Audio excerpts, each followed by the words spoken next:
Hi, I'm Tim Timmons, and I teach the saxophone and the clarinet for REW Music. To me, the best thing about teaching music is watching the student, no matter what level or what problems they may have when they come in, helping them get through those and be excited about it, working on the specific issues or problems, trying to find music that they will actually enjoy.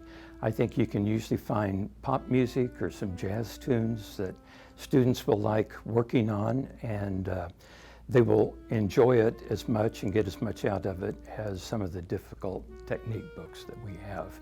So I try to find pieces that they will enjoy working on and also accomplish something.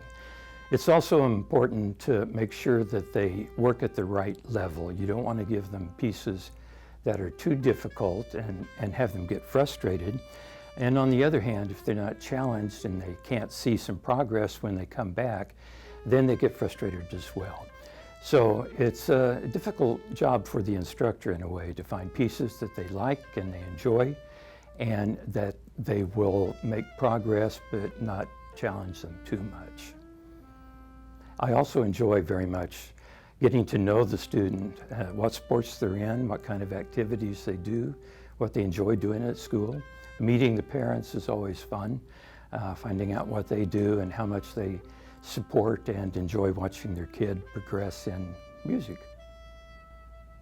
I think that you should take lessons with me. First of all, I've had tons of experience from beginners all the way through postdoctoral work.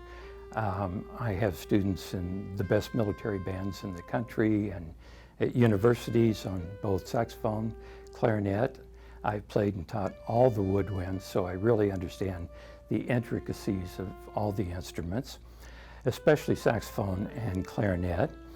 But I do know the music and the literature, and I've had enough experience with all levels of students to know what it takes to get them over the humps, like on clarinet, going over the break. That's a very frustrating time for clarinets.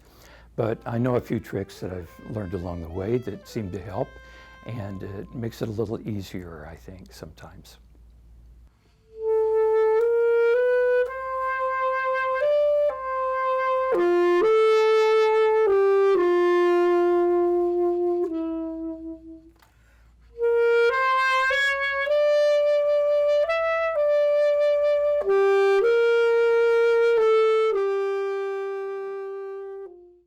In dealing with the state audition music, you'll notice, first of all, the tempo is very fast. It's an allegro tempo, and there's a lot of different articulations that you have to be very careful of. You'll notice a lot of slurs, a lot of staccato notes that are very, very important, and I think you need to make sure all of those are right, and especially the staccato has to be very short, very light. If you let the staccato become heavy, it distorts the feel of the whole piece, I think. So very light, quick staccato, and make sure the slurs are very connected and actually should lead somewhere probably to the next note or the next measure. There are some large skips that you'll want to be very, very careful with. Practice those separately. Just practice, for instance, the D going down to the A, and that piece and that part of the piece just is very difficult, but it's very important to make it sound easy rather than hard. So keep it very light and watch the accents and the slurs, and practice it slowly. That's very, very important at the beginning.